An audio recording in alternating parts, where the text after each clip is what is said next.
wala ito, walang Kermit at walang Elaine. The very proud parents of the group, Mr. Elmer and Mrs. Rowena Corpus.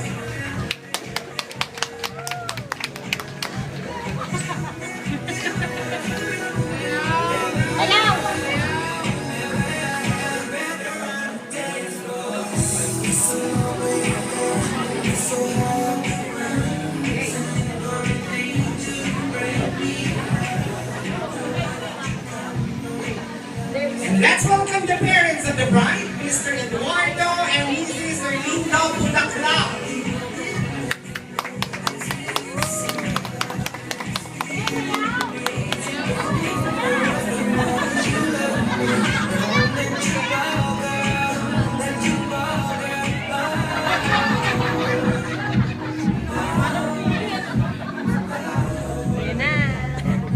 Okay, I know you're all excited to witness na kanino pa natin hinihintay?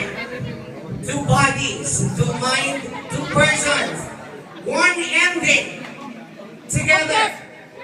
Friends, ladies and gentlemen, let's give a big round of applause to the newlyweds, Mr. and Mrs. Kermit and Elaine Corpus.